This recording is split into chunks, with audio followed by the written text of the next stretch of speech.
আমাৰ আজিৰ আলোচনাৰ মূল বিষয়বস্তুটো হ'ব তেতিয়াহ'লে মহাসাগৰৰ অৰ্থনৈতিক গুৰুত্ব কি আছে। মহাসাগৰবিলাকে মানুহৰ জীৱন ধাৰণত কেনেকৈ সহায় কৰে, মহাসাগৰৰ ওপৰত নিৰ্ভৰ কৰি কেনেধৰণে মানুহ জীৱন ধাৰণ কৰিব পাৰে, তাৰ কাৰণে কি কৰে ইয়াত মাছ ধৰা বৃত্তি, খনিজ সম্পদ আহৰণ মহাসাগৰৰ পৰা হয় আৰু জল পৰিবহণো মহাসাগৰতে কৰা হয়। এইবিলাকে কি কৰিব পাৰে, অৰ্থনৈতিক গুৰুত্ব বৃদ্ধি কৰাত অৰিহণা যোগায়। অৰ্থনৈতিক গুৰুত্ব পৰীক্ষাত যদি লিখিবলৈ আহে মহাসাগৰৰ অৰ্থনৈতিক গুৰুত্বৰ বিষয়ে লিখা, তেতিয়া এই কথাবিলাক মাছ ধৰিয়ে কেনেকে, খনিজ সম্পদ কেনেকে আহৰণ কৰে, জলসম্পদ কেনেকে ব্যৱহাৰ কৰে। এতিয়া আমি যাওঁ, প্ৰথমে আছে মাছ ধৰা বৃত্তি।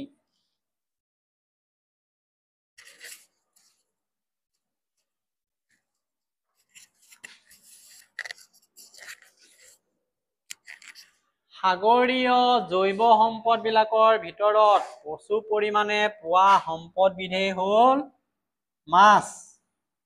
সাগৰত যিমান জৈৱ সম্পদ পোৱা যায়, জীৱিত সম্পদ তাৰমানে, তাৰ ভিতৰত তেতিয়াহ'লে আটাইতকৈ গুৰুত্বপূৰ্ণ হৈছে মাছ, ফিছ। কাৰণ সাগৰত উদ্ভিদো থাকে, প্ৰাণীও থাকে, ভিন্ন প্ৰজাতিৰ জৈৱ সম্পদ, তাৰ ভিতৰত বেছিকে তেতিয়াহ'লে মাছৰ কথাটো ইয়াত কোৱা হৈছে। মাছ মানুহৰ কি হয়, প্ৰিয় আৰু পুষ্টিকৰ খাদ্য, হয়নে নহয়?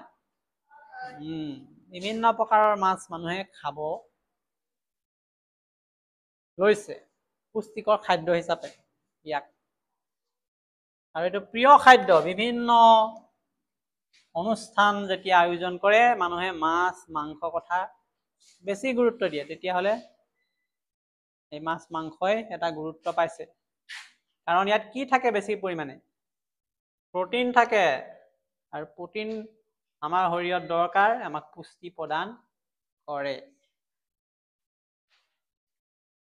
এতিয়া মাছৰ কিছুমান ব্যৱহাৰ এতিয়াৰ কথা কোৱা নাই, পুৰণি কালৰ পৰাই, প্ৰাক ঐতিহাসিক কালৰ পৰাই মানুহে মাছক খাদ্য হিচাপে ব্যৱহাৰ কৰি আহিছে। মানুহে যেতিয়া জংঘলী জীৱন যাপন কৰিছিলে বা স্থায়ীভাৱে থাকিবলৈ ল'লে, নদীৰ কাষত খেতি বাতি কৰিবলৈ ল'লে, এই তেতিয়া দিনৰ পৰাই মানুহে বহু পুৰণি যুগৰ পৰাই মাছ খাই আহিছে। আৰু এই খাদ্যৰ তেতিয়াহ'লে ইতিহাস অতি প্ৰাচীন। এতিয়া সাগৰত কোনবিলাক মাছ খাদ্যৰ কাৰণে বেছিকৈ মানুহে ব্যৱহাৰ কৰে বা কোনবিলাক মাছ ধৰে। খাদ্যৰ কাৰণে এই মাছবিলাক চাবা দেই, লিখি ল'বা মোক পিছত। Herring number 1, sardine 2, cod 3, tuna 4, salmon 5, mackerel 6, haddock 7।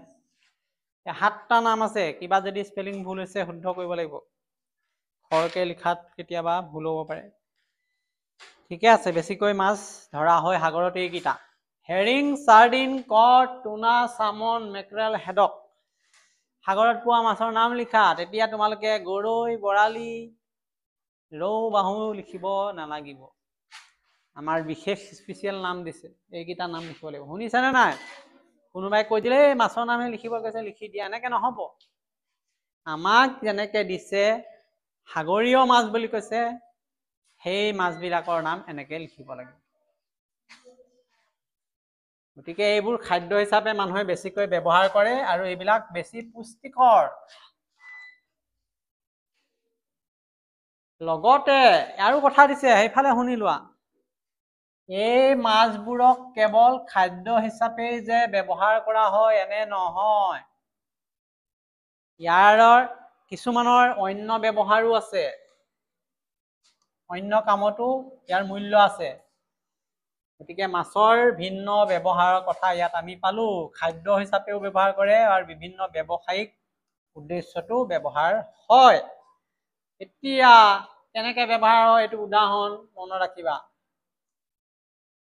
এইটো কড মাছৰ কথা কৈছে।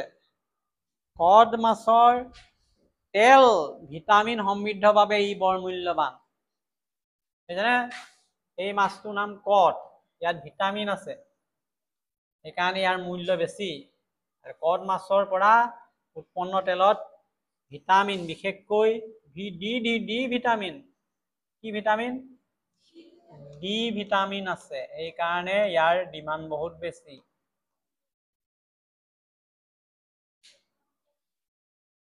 আৰু ই স্বাস্থ্যৰ বাবে অতি প্ৰয়োজন আৰু মূল্যৱান কড মাছ।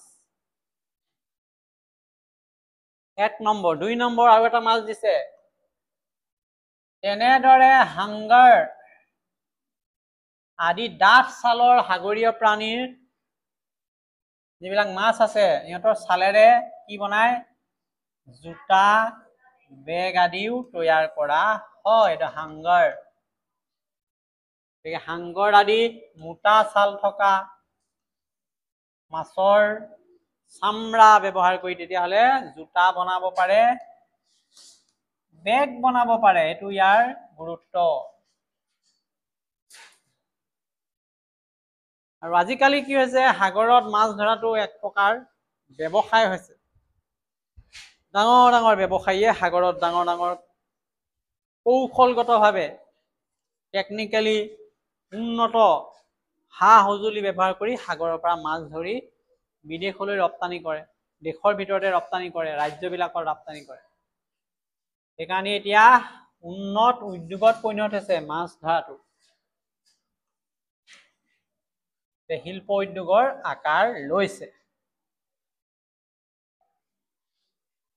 এতিয়া মাছবিলাকে সাগৰত ইমান এটা বিশাল এলেকা পায়, ক'ত আছে মাছ? ইমান বিশাল সাগৰখনত মাছ ধৰিব পৰাটোও ডাঙৰ কথা। একেবাৰে সৰু ঠাই এডোখৰত মাছ ধৰিবলৈ ভাল, আমি গম পাওঁ ইয়াতে মাছ আছে, হয় নে নহয়?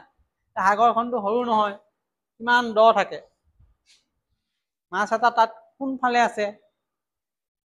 গতিকে এই কথাবিলাক কেনেকে চিন্তা কৰে? মাছৰ চাল চলনৰ লক্ষণ অনুসৰি সেইবোৰ ধৰিবলৈ বেলেগ বেলেগ পদ্ধতি অৱলম্বন কৰা হয়। গতিকে ভালকে অধ্যয়ন কৰিব লাগিব, নহ'লে গোটেই দিনটো মাছ মাৰি থাকিলে এটাও নাপাব। সাগৰত ইমানেই ডাঙৰ। গতিকে সিহঁতি কেনেকে চলাচল কৰে, কোনফালে অহা যোৱা কৰে, সিহঁতৰ মুভমেণ্টবিলাক ভালকৈ অধ্যয়ন কৰে। এতিয়া তথাপিও কিছুমান কথা মানুহে এতিয়া গম পাইছে, বেছিকে মাছ ক'ত থাকে। এইটো দৰকাৰী, তোমালোকে চিন দি লোৱা।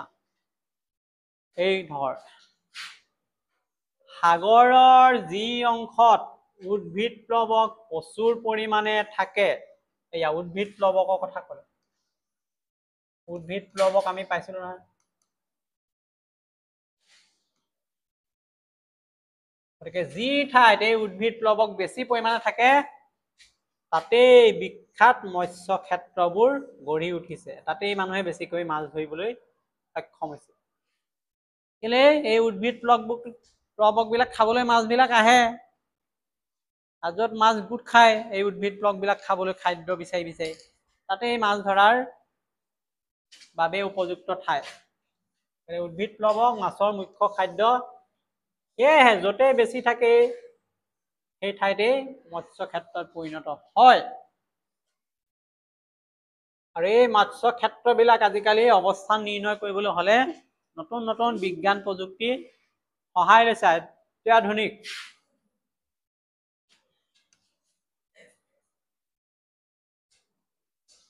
গতিকে আমি বিজ্ঞানৰ সহায়ত এতিয়া সাগৰত তললৈ যাব নালাগে, ওপৰৰ পৰাই মেচিন লগাই চাব পাৰোঁ, তললৈকে নিৰীক্ষণ কৰিব পাৰোঁ যে কোনডোখৰত কিমান মাছ আছে, কিমান গভীৰতা আছে, ক'ত মাছ গোট খাইছে, ক'ত নাই খোৱা, ক'ত কিমান সোঁত, সাগৰৰ তলি কোনডোখৰ কেনেকুৱা।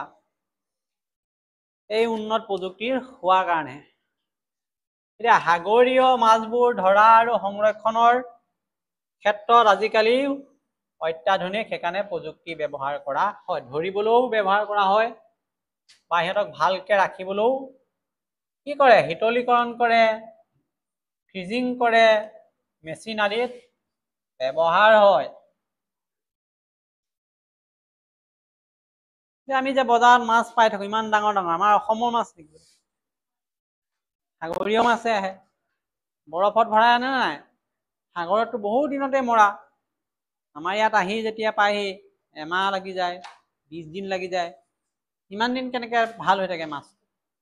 এই ব্যৱস্থা, শীতলীকৰণ ব্যৱস্থা, শীতল ঠাণ্ডা কৰি ৰখা, ফ্ৰিজিং কৰি থয়, ফ্ৰিজত ৰাখে।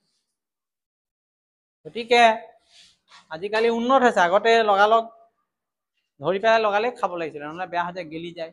আজিকালি এতিয়া নিৰ্দিষ্ট পদ্ধতিত টেম্পাৰেচাৰ ৰাখি পেলাই নষ্ট নোহোৱাকৈ পঠাব পাৰে বিভিন্ন দেশলৈ, বিদেশলৈ, ৰাজ্যলৈ। সেইকাৰণে কৈছে সাগৰীয় মাছবিলাক ধৰি উপকূল অঞ্চলত লগে লগে ব্যৱহাৰ কৰা হয় আৰু শীতলীকৰণ ব্যৱস্থাৰে সংৰক্ষণ কৰি টিনত ভৰাই বিশ্বৰ বিভিন্ন প্ৰান্তলৈ পঠিওৱা হয়। টিন বাকচত ভৰাই। কিছুমানটো লগালগে খায়, যিবিলাক বেছি হৈ যায় সেই তেতিয়াহ'লে টিনত ভৰাব, সংৰক্ষণ কৰি ৰপ্তানি কৰা হয়। আজিকালি সকলো ঠাইতে পোৱা যায় টিনত ভৰোৱা, সংৰক্ষণ কৰি অনা সাগৰীয় মাছ, যিবিলাক আমি চালানী মাছ বুলি কওঁ। কওঁ নে নকওঁ? চালানী মাছ খাইছে কৈছে, চালানী।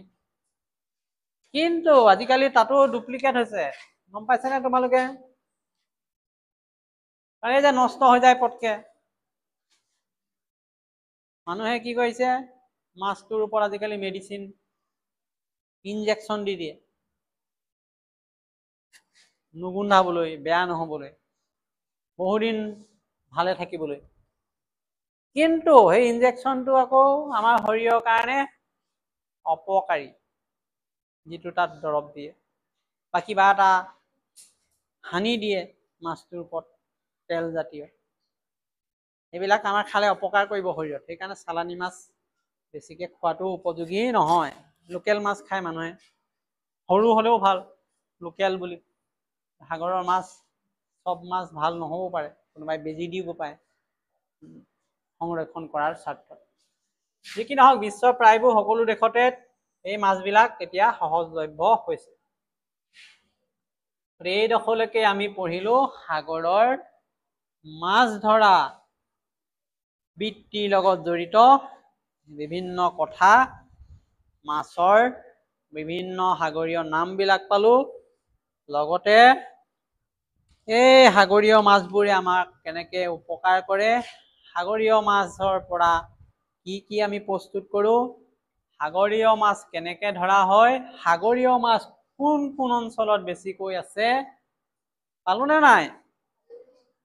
লগতে সাগৰীয় মাছবিলাক কেনেকৈ বহুদিন নষ্ট নোহোৱাকৈ ৰাখিব পাৰি, বিদেশলৈ ৰপ্তানি কৰিব পাৰি, তাৰো সুব্যৱস্থাৰ বিষয়ে আমি পঢ়িলো। ইয়াৰ পিছত আমি পঢ়িব লাগিব খনিজ সম্পদ।